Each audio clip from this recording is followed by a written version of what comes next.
This is the new Toyota Camry, and it's a little bit like the Spice Girls. Hi, I'm Terry Halliwell. Zigga zigga ah. Let me explain. You see, the Spice Girls haven't been around in the UK for 15 years, and neither has the Camry, but they're both making a comeback, and they've got better with age. Look, there's the old Camry. Looks pretty ugly. This new one's good looking. There's the Spice Girls back in the day. I think they're all better looking now, apart from maybe Jerry. Let's start this review by talking about the Camry's design. Now, I'm really liking the look of the latest Toyotas, and this is no exception. It's got nice wide hips, cool looking rear end. I'm loving this brown metallic paint. It's super cool, as is the way the rear lights just bend around the side of the cars. Now, this is the XL version, so it comes on 18-inch alloy wheels. The entry-level design comes on 17, but they don't look that bad either. In fact, here's a quick clip of that car there. Now, at the front, it's very distinctive, very Toyota-y, and it works really well. This XL also gets some LED upgrades in terms of LED fog lights and indicators, which I'll just show you now. Look, there they are. Snazzy, eh? Not really worth upgrading for, though, I wouldn't say. Do you know what? I quite like the interior design of this car. It's definitely unique, and there's quite a lot going on in terms of swooshes and shapes and stuff like that. Quality is a bit mixed though. So it's like different parts of the interior were built by different people, and they never talked to each other, and they clearly had different standards. So the guy responsible for the materials on the dash and the doors and stuff obviously has very high standards. However, the guy responsible for these bits down here, I mean, look at that, and this, look.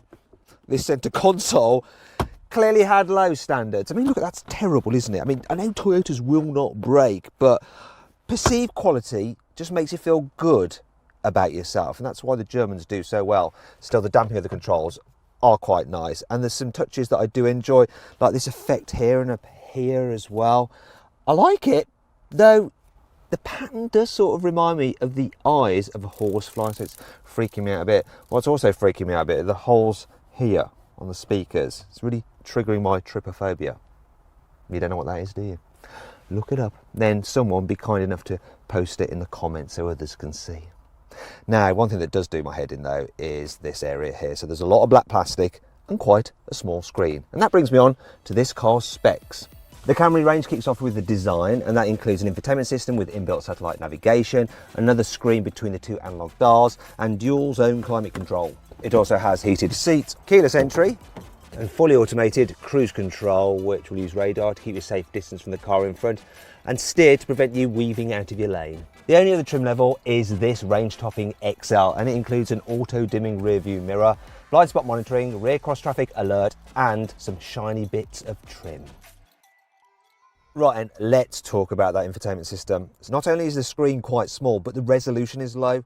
At least it's colourful though, eh? Also, the menus are quite well laid out, and there's huge physical shortcut buttons that are dead easy to hit while driving. You do have some voice commands as well, but they're really quite limited. Also, the sat-nav is only okay, and inputting a destination is quite fiddly. The screen is quite laggy on the map as well, which is annoying. What's also annoying is that digital driver's display is pretty useless. It doesn't really show that much information, really, just a bit of trip stuff. So let's carry on with the interior of this and the ergonomics. So I like the fact you have electric operation for the steering wheel, and there's plenty of adjustment in the driver's seat as well. It doesn't matter if you're big or small, you'll be able to get comfy, and these seats are super comfy. I actually love Toyota seats, very, very nice. Also, sometimes Toyotas can have a weird layout of buttons, so they're just in random places. This is much better. Things are in a sensible position, so dead easy to figure out where they are. And because you've got physical buttons, it may make it look a little bit like it's from the 90s, but it's dead easy to just operate stuff while you're driving rather than having to do everything through a touchscreen like you do in an Audi. Now, in terms of practicality, it's actually pretty good. So look at this, door bins. They don't look that big, but that's a litre bottle, and you can fit that in there, no problem at all. You've got some cup holders here, which can cope with various sizes of coffee cups like that, so you won't end up knocking the lid off smaller ones. Love this feature. You have a wireless charging pad there, and you can slide it backwards out the way, so your phone doesn't distract you, and you get an extra bit of storage down there as well. I think that's a brilliant idea, and then there's some charging points there as well. Look, there's your 12 volt. Under here, you've got some more room, and the glove box, that's a decent size as well. The Camry is really practical here in the back seat. So as you can see, I've got plenty of room. This rear seat is super comfy. It's nicely reclined, although you can actually recline it further, but you don't need to. The seat base is long, so you get lots of under thigh support. Loads of knee room. I mean, look at that. There's tons of it. Wish I could just slide my feet a little bit further under the seat in front, but it's not too bad. Headroom is a little bit on the tight side though. That's probably the only minor issue. Want to check something else out as well. Look at this, go, go, go, go. Yes! They go all the way down so you can lean out, and I've just hit my head on there. That highlights another problem. Let's say you've got 3 people in the back at once. This middle seat is actually all right and headroom's just about okay here, but people in the out seats get pushed outwards slightly because the body is a bit narrow, and then they end up hitting their head on there, just like I did a moment ago while trying to do a demonstration to you guys. Another thing I'm not so keen about is this, the hump in the floor, but it's not that big a deal because the footwells are big, so 3 people can easily have enough space for their feet. Rest of the practicality is okay, so look at that. Well, that just flops down. Classic Toyota random build quality again. And this as well, that is such a cheap flat, but that's handy. Look there, you can keep your drinks in there. There's also enough space in the door bins for 2 bottles. And check this out as well, you get marsupial style pouches in the seat backs. Yeah, and then there's some charging points there for your mobile devices. Right guys, let's talk about the Camry's boot.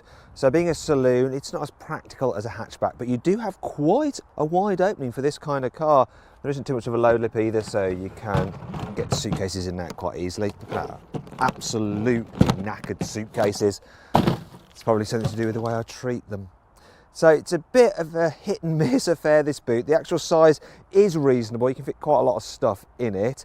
And there's some features I like as well. Not the fact that you've got underfloor storage, because really there's not much at all. It's things like this, look, the way you can just hook that up on there like that. And then there's some other things that are less cool. See that? Then look at this. These are supposed to be hooks to hang things off, but they're a little bit flimsy. And then the tie-down hooks are just things here, which once again are flimsy.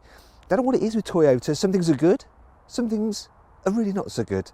Like this. To fold down the rear seats, pull that like that. And nothing happens, so you have to go around to lower them. And it's easy enough to do, I guess, but the opening isn't all that huge. And you're probably wondering just how much stuff can you fit in this car's boot. With those seats folded down, you can carry a bike in the car, but you will have to remove the front wheel, and it's quite tough to squeeze it through that narrow opening to get into the back seat area. With the seats back in place, you can carry 2 large suitcases and 2 small suitcases inside the boot. Then there's just enough space left to carry a set of golf clubs and a soft bag. If it's boxes you want to carry, there's room for 8 small boxes, but unfortunately, larger boxes will not go through that opening. And that brings me on to 5 annoying things about the Toyota Camry. In the UK, the Camry is not available with Android Auto nor Apple CarPlay until sometime in 2020. Thanks for that, Toyota. Whenever you fold the seat backs down and put them back up, the central armrest just flops out. The auto door locks are super annoying, and you can't just get out if you're the passenger by double tugging, which sounds a bit rude. You have to flick this and then you can get out. It's just, why the extra step, Toyota? The seat belt for the central passenger doesn't really retract the full way, so it just kind of dangles there like an annoying droopy thing. The car has this weird aftermarket tuning morons wider exhaust surround, which annoyingly passes the car wow stick of truth, but it won't foil the bottle of truth. Oh no, no, we've rumbled your game, Toyota. It's not all negative though. Here's 5 good things about this car. The Camry has a really clever air conditioning system, so as well as like blowing out air, it also releases ions which are surrounded by tiny water molecules, and they effectively moisturise your skin to help keep you looking younger. Maybe I should buy myself a Camry. This car comes with a 2,628,000 minute warranty, also known as 5 years. The car's hybrid system uses special compact batteries which are small enough to fit into the seat so they don't eat into boot space. This engine has a thermal efficiency of 41%, which probably means nothing to you, but it is better than any other road car. And what that means is it's better at converting fuel into forward motion rather than just wasting it as heat. Toyota has fitted an extra layer of special sound insulating material throughout the entire car to keep it nice and quiet inside, and so that you don't hear annoying noises too much from the outside. There's only one version of the Camry available in the UK. It's the hybrid, which has a 2.5 litre petrol engine mated to an electric motor for a combined 218 horsepower, which is good for 0 to 60 in 8.3 seconds, which isn't terrible. The good news is, if you fit this car with a 17-inch wheels, it will emit less than 100 grams per kilometre of carbon dioxide, making it very tax efficient. Winner! This Toyota Camry is lovely to drive in town. So the suspension is super soft over potholes and speed humps, and you can actually drive it around on electric power alone for quite some time if you want to. Yeah, there's even an EV mode which locks it, but if you put your foot down or try to accelerate enthusiastically, the petrol engine soon kicks in and you do hear it a little bit. But it's quite a smooth transition. What's not so smooth though, the brakes, so you touch them and it's like, they're a little bit jerky. The steering is nice and light, and the turning circle is okay. It's not the best in the world, but it's not bad. You will be able to get round mini roundabouts and do U-turns if you need to. The automatic gearbox really helps in town as well, especially when you're doing manoeuvres and stuff. It's actually quite smooth at low speeds. For instance, I'm going to park the car now and it's just so much simpler than having to mess around with a clutch and gear selector. So there we go, look, just dead easy to actually park into space because you've got really good all-round visibility. The dash is quite low, the pillars aren't too fat, so you can see exactly what's going on, and the camera helps out as well, so I like it for that. All done and dusted. The only problem is that I wish that wing mirror would decrease slightly so you could see where you are in relation to the curb so you don't scratch your alloys. Anyway, that's enough of that. Let's go drive it somewhere else. The Camry is a pretty good car for long distance journeys because on the motorway it's reasonably quiet. Well, it is until you put your foot down. Then you get that droning noise from the engine because of the way the CVT gearbox keeps the revs at a constant rate. However, the acceleration is pretty decent. That was 50 to 70 and it's pretty quick to do that.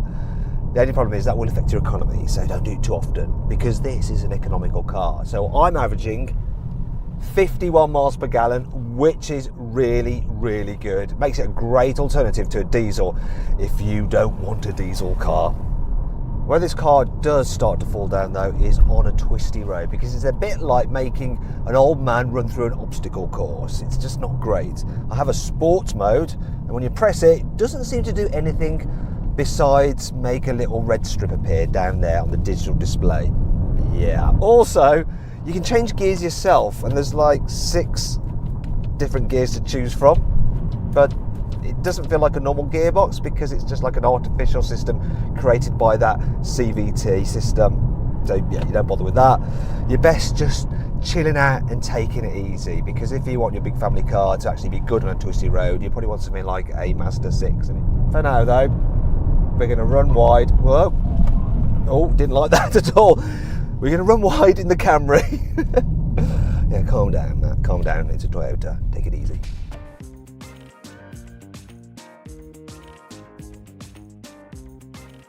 So then, what's my final verdict on the new Toyota Camry? Should you avoid it? Should you consider it? Should you shortlist it? Or should you just go right ahead and buy it? Well, I think if you want a practical family car that's very economical, yet isn't a diesel and is reliable, you should go ahead and buy it. But if you don't really, and you just want a car that's big and practical and useful and decent to drive, you should probably just consider it, because while it is good, there are plenty of other alternatives which are better value for money.